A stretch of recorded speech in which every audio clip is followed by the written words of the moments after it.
Elle a les mêmes bras libéraux. Les gros bras comme ça. Je vais récapituler. Oui. Je vais récapituler. Oui. Je vais Oui. récapituler. Donc, ça veut dire Vas-y. que tu étais en Côte d'Ivoire là-bas, tu draguais une... Non, pas encore d'Ivoire. Pourquoi tu dis mon pays? Pas encore d'Ivoire.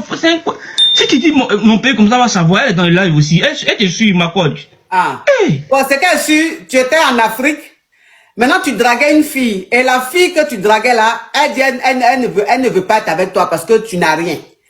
Et toi, maintenant, tu as tout fait, tu es allé au Maroc. Arrivé au Maroc là-bas, tu as pris un numéro européen, tu as pris un numéro de la Belgique.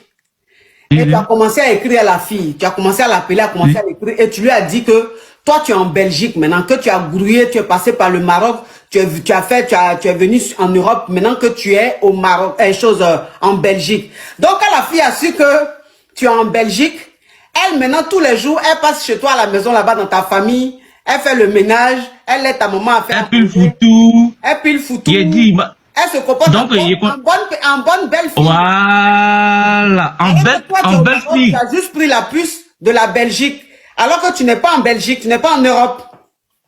Oui. Donc, elle se comporte en belle fille. Il y a même mon neveu qui a fait la classe des CM2 3 fois. Elle a même décidé même d'être son maître de maison. On aurait lui donner des coups. Tellement elle veut se jouer les belles filles. Il a fait la lessive, comme c'est pas possible.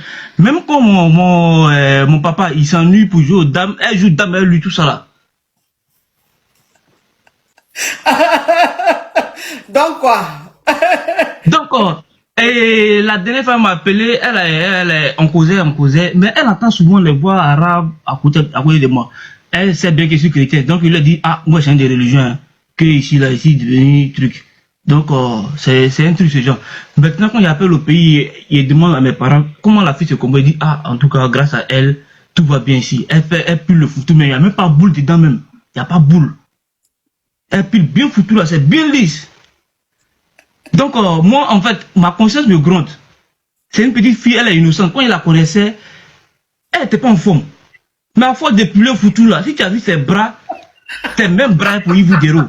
Elle a les mêmes bras Yves Guéraud. Les gros bras comme ça.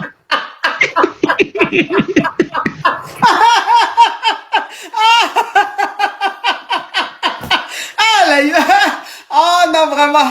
Ah, Seigneur. Dans ma coach. Et dit, elle a des muscles.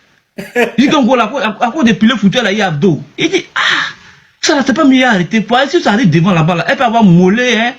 Elle peut avoir mollet.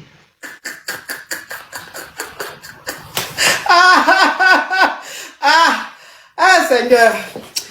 Mais si il lui dit aussi la vérité, si il lui dit la vérité, ça va faire de la peine, à mes parents parce que ils vont se fâcher contre moi.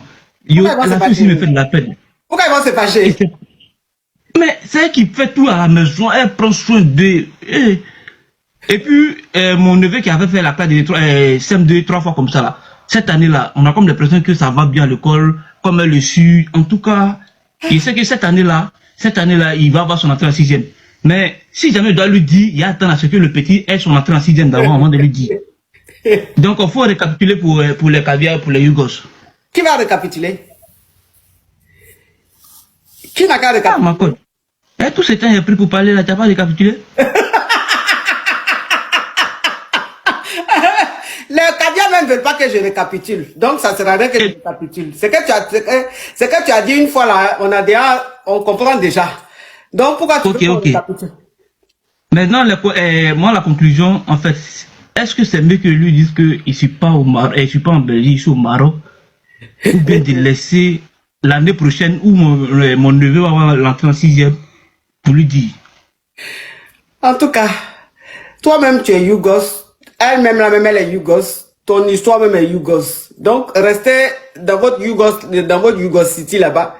Parce que où tu es là, tu es le secrétaire général des affaires étrangères. Non, ici l'ancêtre des Yougos. C'est moi, il est dans les idées là. Même l'ancêtre. Ici l'ancêtre. Donc, elle-même, elle est ancêtre comme toi. Donc, moi, les trucs des Yougos comme ça, je ne donne pas conseil. Au revoir. Merci, ma coach. Ah non, les Yougos. Ah, vraiment. Tcha. Alors, tu sors avec un homme, et cet homme-là, il a l'habitude de te maga. Il a l'habitude de te maga. Un jour, vous êtes sortis, il t'a maga jusqu'à... Il t'a broyé une côte. Exactement. Et quand il t'a maga une côte, vous êtes allé aux urgences, vous êtes allé à l'hôpital. Et quand vous êtes allé à l'hôpital, quand tu es sorti de... Non, faut pas répondre à chaque fois, ma chérie. Donc, quand vous êtes sorti de l'hôpital, quand même, ça t'a pas fait mal, tu lui as pardonné, vous avez continué. Et tout le temps, il te maga. Tout le temps, il te maga. C'est-à-dire, il a l'habitude de te maga. Une fois encore, il t'a maga jusqu'à même il voulait te dire. Mais malgré ça, il t'a demandé pardon, tu as accepté. Et la dernière fois où vraiment ça a fait que tu l'as bloqué de partout, tu t'es dit stop. Vous étiez dans la voiture en train de circuler, ou bien peut-être garé quelque part. Le gars a commencé à te maga jusqu'à là même, il voulait te dire. Voilà comment tu as sauté de la voiture toi-même et tu as fraya. Donc quand tu as fraya, voilà comment toi tu l'as bloqué de tout. Tu as bloqué son téléphone, bloqué sur les réseaux sociaux, bloqué sur WhatsApp et tout. Aujourd'hui, ses amis, ses proches t'ont contacté pour te demander pardon. Le gars même, il est en train de déléguer tout le monde pour venir te demander pardon, qui dit qu'il t'aime, qu'il veut que tu lui pardonnes. Toi maintenant, tu m'appelles pour me demander si tu dois lui pardonner ou pas. C'est ça? C'est ça, en quelque sorte, parce que franchement, pour dire la vérité, je l'aime. Oh. Maintenant, vraiment, cette fois-ci, je pense que je suis un peu à bout. Bon, je suis un peu mitigée. Voilà pourquoi j'aimerais avoir vos conseils, en fait. Oui. Alors, le fait que tu sois, tu sois mitigé, ça peut être possible et c'est peut-être normal. Tu vois? C'est-à-dire que il a joué avec ton esprit. Il t'a fait croire que le fait qu'il te maga, c'était une preuve d'amour. Que le fait qu'il te maga, c'est parce que tu déconnais. En fait, c'est parce que tu n'étais pas sérieuse que tu faisais des bêtises. En fait, il t'a tellement mis ça dans la tête que pour toi, s'il te maga, c'est par amour. Parce que malheureusement, il y a des femmes qui sont avec des hommes, qu'on maga, mais elles pensent que c'est une preuve d'amour. Le fait de les maga, c'est une preuve d'amour. Et elles sont persuadées que leurs hommes les magasent parce que ils sont jaloux. Et s'ils sont jaloux, c'est parce qu'ils sont amoureux. Donc, elles sont en quelque sorte sous l'emprise de ces hommes-là. Ils sont en quelque sorte des bourreaux. En quelque sorte, hein, des bourreaux. Donc, ce qui fait que actuellement, toi-même, tu sais que avec le gars là, c'est pas bon. Tu risques de dire un jour. Mais comme c'est un gars qui a mangé ton esprit, ça fait que il te manque, tu as envie de retourner. Même si tu sais que ce que tu vas faire, tu vas retourner dedans là, c'est pas bon. Mais tu ressens ce besoin-là de retourner. Parce que tu as normalisé en fait le fait qu'il te maga. Faut plus retourner avec cet homme-là. Tu sais, il y a une caviar comme toi. Et ça, je vais le dire toujours. Parce que c'est resté dans ma tête. Et je me dis, plus jamais ça va se répéter. Il y a une caviar. Oh, thank you, merci. Il y a une caviar comme toi. J'étais avec un homme. Cet homme-là lui faisait croire qu'il l'aimait, qu'il était fou amoureux d'elle. Et en fait, il passait tout son temps à la maga. Mais il la magassait souvent même. Elle-même, elle voyait Djali même en face. Et après, il lui demandait pardon. Il lui faisait comprendre que c'est parce qu'il l'aimait trop. Il était trop jaloux. Il avait peur de la perte qu'il se comportait comme ça. Et elle, en fait, tellement qu'il a mangé son esprit, elle pensait que c'était une normalité. Elle pensait que c'était une normalité. Jusqu'à ce qu'un jour, il la maga jusqu'à elle-même. C'est-à-dire qu'elle a vu même le Djali même en face. Voilà comment elle a décidé de quitter cet homme-là. Mais cet homme-là, il est allé devant son travail. Il a attendu quand il a fini de travailler. Pleurer qu'il a pleuré là. Il a pleuré jusqu'à il est venu avec ses amis. Pleurer jusqu'à demander pardon à la caviar là. Qu'il l'aime. Sans elle là, lui il ne peut pas. Si lui il n'est pas avec elle, que si elle ne le reprend pas, lui il va se jarre et tout. Donc quand elle a entendu ça, elle a vu ça. C'est ce qu'il te dit, non? Oui, voilà. C'est ce qu'il me dit. C'est comme ça. Il peut pas vivre. Voilà. Ces hommes-là, c'est comme ça ils parlent. On appelle ça de la manipulation. C'est ce qu'ils te font croire. Que sans vous, eux, ils ne peuvent pas vivre. C'est de la manipulation. Et c'est comme ça, cette caviar-là. Le gars, là, il a tellement pleuré, il a tellement fait semblant de l'aimer qu'elle lui a pardonné. C'est ce qu'elle ne devait pas faire. Un soir, elle allait chez lui pour une dispute, une banale dispute, pour quelque chose de tellement banal. Le gars la maga jusqu'en... Il l'a serré, c'est-à-dire qu'il a pris tout de la femme là. Il a dit maga jusqu'en... Tellement qu'il avait la colère en lui, il était en train de dire ma caviar là, il ne savait pas. Et elle lui disait, je n'arrive plus à respirer, arrête, arrête. Mais tellement qu'il était dans son monde de maratapeur là, il a fait ça jusqu'en... Le temps, il va s'en rendre compte là. Ma caviar avait déjà.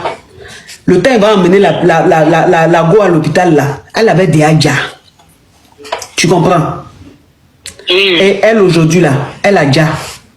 Le gars là, lui il a envie. Même s'il est en cabas, mais il a envie. Même s'il est en prison, mais il est en vie. Elle a déjà. Alors que quand elle était avec ce toxique là, on lui disait de quitter. Moi-même, quand elle m'a contacté, je lui ai dit, il faut quitter le gars là. Il est toxique, quitte-le. Ce qu'il est en train de te faire, ce n'est pas de l'amour. C'est un homme qui est malade, il est dérangé. Ah. Aujourd'hui là, elle n'est plus de ce monde. Le gars, il vit. Et j'ai pas envie que ça t'arrive à toi.